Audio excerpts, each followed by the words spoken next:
so you don't have to walk 10,000 steps a day. In fact, they found it was closer to 8,000. But there are increased health benefits when you go from north of, I think it's like 6,000. For every 1,000 or 2,000 steps you do, it decreases your risk of a cardiovascular incident and improves your cardiovascular health. Okay. Pretty substantial. Up to like 15,000. I think after that, it's not really a thing. It does go down. Disordered walking in yoga pants. Some people are super tied to hitting 10,000 steps, and it's not necessarily the most founded. In fact, the 10,000 step thing was created by the company that had a pedometer, so they were incentivized to try to get people to measure that. Yeah, that makes sense.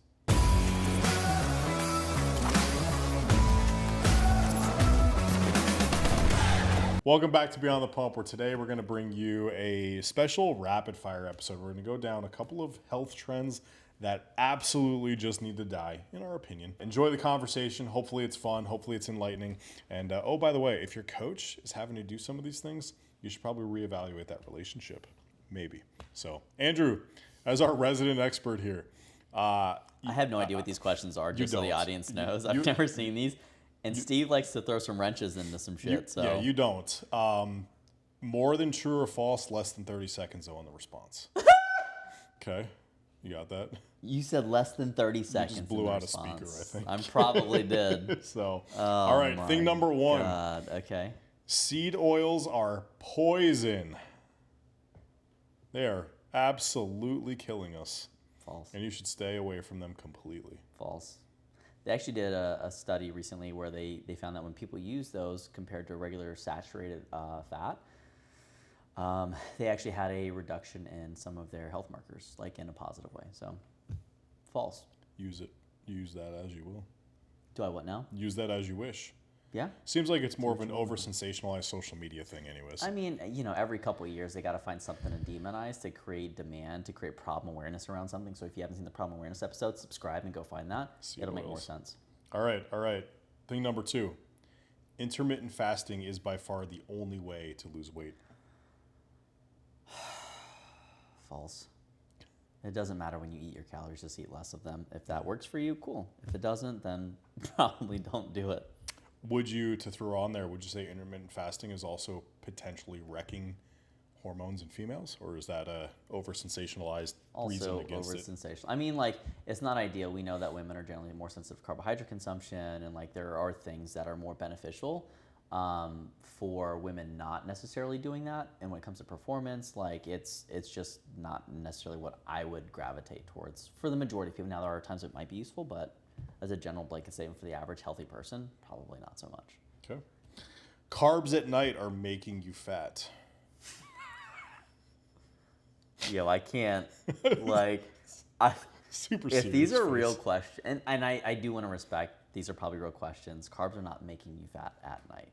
No, that is not too many carbs at night. If you don't eat during the day, you might over-index on your calories, which carbs tend to be the easiest thing to over-index on sometimes from a hyperpalatability, processed food perspective. But it's funny, on my notes as I've been researching these questions, the sub note on this one is, we've been trying to kill this one since 2006. Why is it still alive? I mean, honestly, I blame all the dieting fads. So, all right. Switch gears a little bit here. Does that make you feel anxious? Yeah, dude, I finally got in a rhythm. I'm like, okay, yeah. All right. Everybody should just get on Ozempic.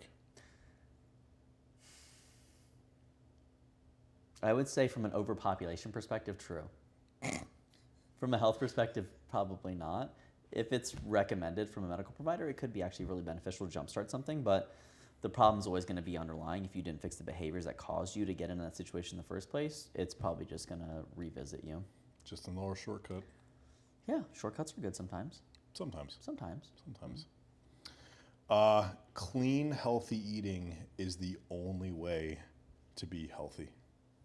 I mean, I do have an aversion to clean health in general, but outside of my general speaking of demonizing and saying it's either clean or dirty, I think that's pretty reductionist. I think that the devil's always in the dosage. So what was clean for someone might be more how would you define clean? So I would say no, that's not true. Very much.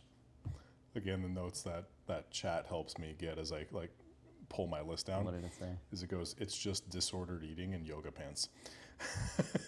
Pretty much. ChatGPT gets a little flippant sometimes, and sometimes it's pretty good. Sometimes Actually it's pretty good. All right. So There's absolutely zero chance you can lose weight if you're not getting at least 10,000 steps a day.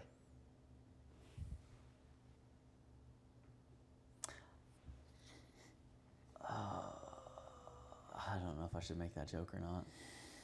I'm not gonna make that joke. Don't do it. Don't do it. Okay. No, false. You don't have to walk 10,000 steps a day. In fact, they found it was closer to 8,000.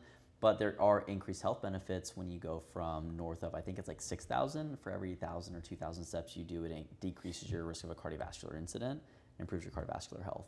Okay. Pretty substantial. Up to like 15,000. I think after that, it's not really a thing. It does go down. Disordered walking in yoga pants. Some people are super tied to hitting 10,000 steps, and it's not necessarily the most founded. In fact, the 10,000 step thing was created by the company that had a pedometer, so they were incentivized to try to get people to measure that. Yeah, that makes sense. Yeah. All right, one of the easiest ways to go ahead and fix your crappy diet is by consuming greens powders.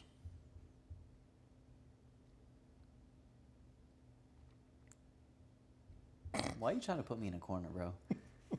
I will say, if you're doing a crappy diet, that's good, better, best, right? The good thing to do would be to do some greens powders. The better thing to do would be to incorporate actual plants into your diet. And the best thing to do would be to eat a balanced meal to the degree that you're satisfying your energy balance and your macronutrient composition, and you're cycling through like 10 different shades of fruits and vegetables a day. But if you're not doing that, then yeah, sure, greens powder could be a helpful first step. All right, so plausible. Plus, everything's useful. Everything's a tool. How you use the tool becomes the nuance. The people selling you greens powder definitely tools. I mean, tools. Well, it's funny because they actually did some research. They did a study here with some creatine supplements, and they found that of the 5 that they sampled, 3 of them had 0 creatine. You had to eat like 1,000 gummies. They were creatine gummies. You had to eat 1,000 gummies to get the recommended amount. Nice. Yeah. So makes me rethink my gummies. Yeah. Generally speaking. I think EcoPure was one of them, so if you have that one. I know recently I was seeing someone and she was eating those, and we looked at it like, sure enough, it doesn't list. So trust but verify. And if you don't know, ask. We're here for you. Subscribe. All right. I already know this answer, but I'm going to say it anyways. Cheat meals are part of balance. 80-20 Pareto principle. You know, if your cheat meal is absurd because you've restricted so much, then, you know, like that's a conversation to be had. But in general, most people, like, depends on if you think life is meant to be, you know, if you live to eat or eat to live. Some people don't even necessarily need the cheat meals, but I would say it's fine. I'm going to call bullshit and say false. Programmed refeeds into your diet accordingly is what you should be doing. Deserving a cheat meal every Friday night and Saturday night just because you worked hard for the week is not okay. But there's context, I guess, missing from either direction. Yeah. Yeah. I mean, it's like drinking. Does going out with your buddies and having 2 drinks on a Friday night, like, you're like, oh, alcohol reduces your hormonal outputs and whatever else. Like, yes, that's true. But if depression's worse, then you can go after the biggest one. So, you know, we're going to go have a bourbon after this. And, like, are we big drinkers normally? No. But, like, we're in town, we're hanging out, we're having a good time. So we're going to go and have a beverage. Like, oh, God. Yeah. So, yeah. All right. If it worked for me, it'll absolutely work for you. Like these greens powder. I just want to scream into the microphone right now. There are people that aren't certified or qualified to give health and fitness advice that will think that is true. However, we need to understand that we all have very different physicalities, very different environments. And this is kind of like saying, hey, I know you're on EBT food stamps, but you should go shop at Whole Foods. They have better produce selection. You're like, what the fuck? Like, that's so tone deaf. You know, or we know that you don't have a grocery store in your area because maybe you live near Section 8 housing and the thing that you have is a food desert, and so your best place to go secure food is a bodega or is a gas station. Like, that's just not the reality of the situation. So you just want to make sure that, you know, you're considering those things, which may require something different for different people. Last one. Oh, and then we got some true and false ones for you. Oh, boy. Last one for you. Hat flip. In order to get results, you have to suffer. I was going a different way. That's the whole thing? That's it. That's the whole thing? That's it. You probably have to be a little uncomfortable at certain times, but if you're constantly in pain and you're constantly suffering through your plan, whether it's nutrition and you're dieting like crazy to get ready for the beach or a wedding, or if you're constantly smashing in your body and you're doing a morning run and an evening lift and maybe a lunchtime HIIT class, that's probably counterproductive. Your body is very valuable in telling you things, but the problem is that most people don't know what's normal versus what's common. They always feel like shit, so they don't know that that's not necessarily normal. So sometimes it can be helpful to have someone kind of oversee the process, use a wearable. I love them all. I think Whoop's probably the better one if you're going to be active. And that would be what I would suggest, to reestablish what's normal. False.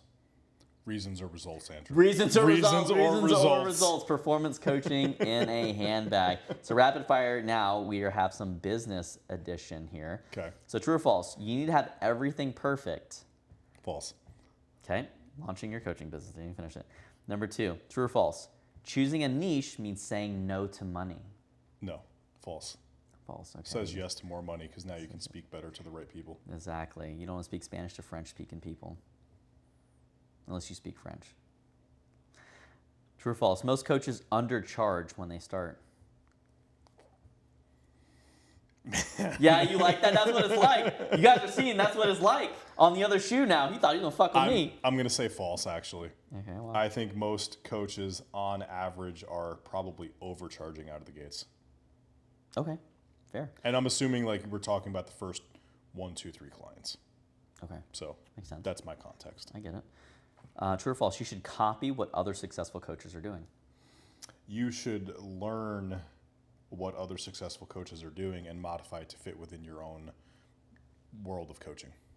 Fair. So false. Okay. True or false? Posting daily on social media is the only way to grow. Only once a day? I mean, what are we're not going to hustle Yeah, here? you know, if you want to be broke, I guess 6 it's times a fine. day. Yeah, 6. I was going to say 9, but all right, you know. Yeah. No, those numbers are very complimentary. false.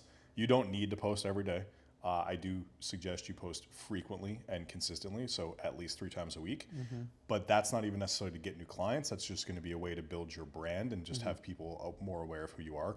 You can post on social media and meet people in person and still end up generating clients. Love that. Absolutely. True or false? Giving away free content is bad for business. 100%. Like, people are definitely going to find other ways to trust you by you not giving away some content for them to build a relationship and everything like that, because there's a million other ways for them to go ahead and get to know you in the internet. So true or false? Personal brand is more powerful than paid ads. Early on, personal brand in your network is going to be more powerful than paid ads, mainly True or because false, because paid ads are going to require significantly more down the road. You have a larger business, you have the income and all those components. It then moves over to true because paid ads are just a way to accelerate how many people get to see you. Fair. True or false? If you're good at coaching, you don't need to learn sales. False. No matter what, at the end of the day, sales at the core is some form of persuasion. And I don't mean that in a negative way, but helping people find a solution to the kind of problem that they have. Yeah. You need to be able to do that to get them to say yes to you initially, but you also have to be able to do that throughout the coaching process to get them to do the thing you do to be successful. Mm-hmm. Got it. So, influence. True or false? Clients prefer separate offers for fitness and nutrition. Depends on your niche. False, but it depends on your niche. Okay. If you're obviously focusing on people who are very fitness minded, then they probably care less about your nutrition offer. That's fair. Vice versa. Sure, we got 2 more. True or false? Revenue is the best measure of success. I mean, that's what all the podcast gurus only talk about is their 8-figure businesses and things like that. So, revenue, nothing else matters. Like, if you spend it all on dumb things and you actually make no money and have no savings, then like, who cares? That's fair. False. False. Okay. So then the last one. True or false? How much would... No, I'm kidding. Online coaching is too saturated to stand out in 2025. You know, there is some validity to that. If you're new to the game, it's going to be super hard because at the end of the day, there's like 100 or so thousand coaches. You got to catch up with all the content. You know, it's hard. Like, there's 8 billion people in the world. There's definitely there's no way. Like if you divided 8 billion people into all 100,000 coaches, like there's zero chance you'd be successful. There's definitely no way to find 20 or 30 people that you can help. Yeah. Like 100% impossible. Like if you didn't start already, like I don't even know what you're doing.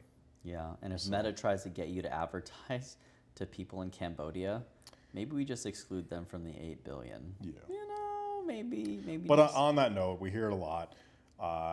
Google will say there's 110 to 115,000 coaches in the world, and there's over 8 billion people in the world. Let's get rid of the people that are too old, too young, and already do fitness. So like, let's get rid of all the people that are just never going to buy from you, and we'll get rid of 75% of them. That means there's still 2 billion people to go around for the 100,000 people. And just, if you're not mathematically inclined, if all 100,000 coaches got just 20 clients, that's literally only 2 million people, 100%. which is 1% or 0.1% of the 2 billion. Yeah. So like, please stop saying that. Get it out of your head. Yeah. There's 20 or 30 people out there that need your help. You just got to do the work to find them. 100%.